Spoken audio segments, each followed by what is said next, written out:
Right, we'll round things off today with a look at Half Past Dead. Sorry, Zero Dark 30. Half Past Dead's a Steven Seagal film, isn't it? Yes. I'm still at 0 for Seagal. I'll intend to keep it that way, Scott, so please don't try and persuade me otherwise. Zero Dark 30 is another trip down true story lane, with more meticulous preparation, though this time of an event more than a location. That event was the May 2011 infiltration of a compound in Abbottabad, Pakistan by US Navy SEALs, which resulted in the death of Osama bin Laden.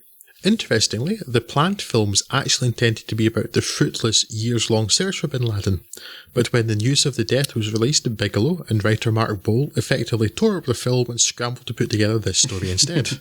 The film follows the CIA's investigation of bin Laden's whereabouts through numerous years and numerous millions of dollars, and does so through the viewpoint of Jessica Chastain's Maya, a fictional analyst based on a number of real people.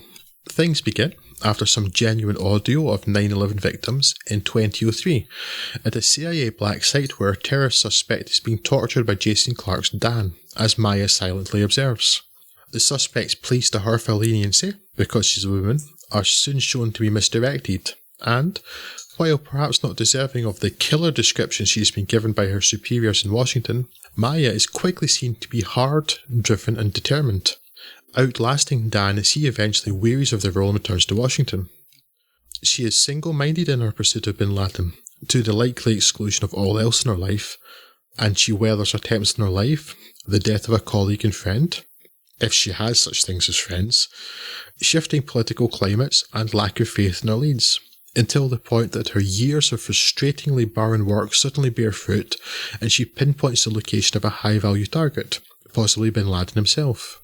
The film climaxes with the SEAL raid on the compound and the identification of the USA's most wanted man. I recall very clearly really not enjoying Zero Dark 30 when it was released in the cinema, and also being very critical of its portrayal of torture. Curious then that on revisiting it I found it gripping and rewarding, and found the stance on torture considerably more neutral than I had at least remembered it to be. A lot of my engagement this time around owes much to Chastain, who does a stunning job of making interesting a character who is, well, barely a character. Maya is a cipher, a machine relentlessly analysing information, but Chastain gives that machine a human face. She is more than that, demonstrating stoicism, imperturbability and other similar traits, but it's all stuff going in with very little coming out. Though she shoulders the bulk of the film, Chastain is not alone and it's a pretty fantastic cast, even in extremely minor roles, among whom are Mark Strong, Stephen Delane, Jennifer Ely and James Gandolfini. Direction-wise, there's less flair and less evidence of any particular Bigelow stamp, though it's really pretty appropriate given the topic. The standout scene style-wise is the SEAL team raid shot in a cool, detached point-of-view style. The filmmaking in general gains more credit though, as with K-19, when you appreciate the effort put in pre-production and the painstaking work to, for instance, recreate the Abbottabad compound. Mark Boal's well-researched script is the core strength underpinning the film, and I found it gripping, though it is at times troubling, notably its fence-sitting and hand-waving about torture, which is a repugnant thing. Though, given the reaction at the time to that aspect of the film, plenty of people seemed to think it was making a particular statement, though they tended to disagree on exactly what that statement was. This time, however, I don't think that indicates that the truth therefore lies somewhere in between. What I do think, though, is that you should watch it. Yes, I can't quite remember what I thought about it. I think I definitely liked it more than you did back in the day, and I still do. Being that it's a bit more of a realistic depiction of spycraft, I've always thought real spycraft is basically an Excel spreadsheet.